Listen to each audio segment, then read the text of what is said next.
My name is Inja Ali and this is Rini Ato. In this video, we are going to discuss e-commerce, its history and its pros and cons.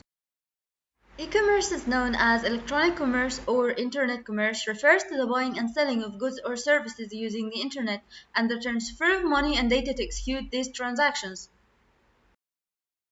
The history of e-commerce.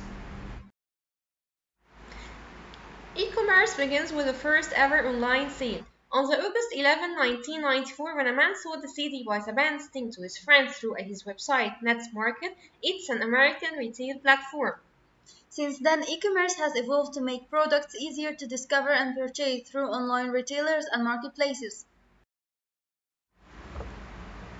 There are four main types of e-commerce models that take place between consumers and businesses: business to consumer, business to business, consumer to business, and consumer to consumer. Now we are going to discuss each one of them. The first one is business to consumer. Means when a business sells a good or service to an individual consumer. For example, you can buy a pair of shoes from an online retailer. And the second one is business to business. It means when a business sells a good or service to another consumer. As for example, a business sells software as a service for another business to use. And the third one is consumer to consumer. When a consumer sells a good or service to another consumer, for example, you sell your old furniture on eBay to another consumer. And the last one is consumer to business. When a consumer sells their own products or service to a business or organization. For example, an influencer offers exposure to their online audience in exchange for a fee, or a photographer licenses their photo for a business to use.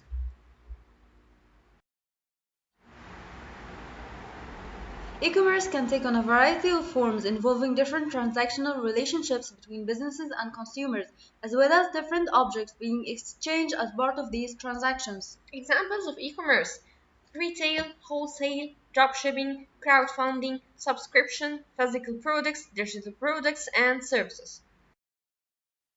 Services as online shopping.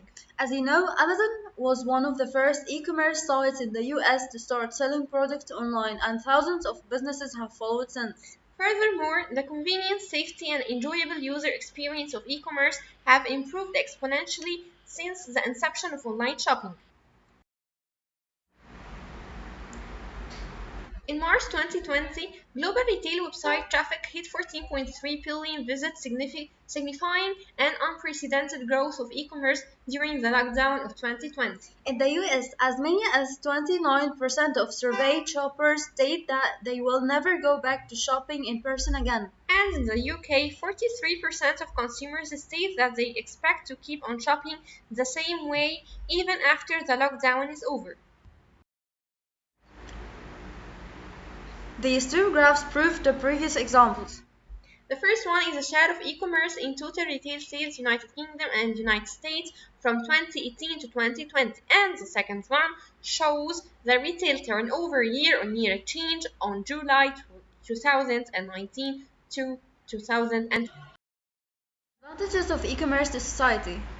It provides job opportunities, as e-commerce bridges the gap between job seekers and job givers in the society. And e-commerce through internet provides a global-wide network to identify and train human resources too. Second one is it promotes cordial relationship. It enables people to send gifts, greetings, and gift vouchers to friends and relatives anywhere in the world. And the third one provides a wealth of information, as people through internet are able to access any information, say from tourism to financial products. Provides entertainment such as downloading music videos and going through latest updates and views. Less pollution, it reduces traffic and reduces air pollution. The last one, online education, enables the students community to learn and acquire knowledge.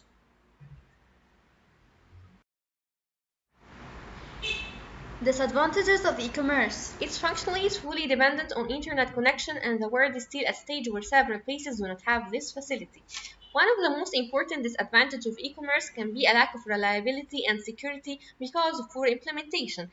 The other factor is user resistance, as most people are not comfortable in making a purchase without trying or physically touching the product, and this is especially true in the case of apparel, where finding the right size is always a permanent problem.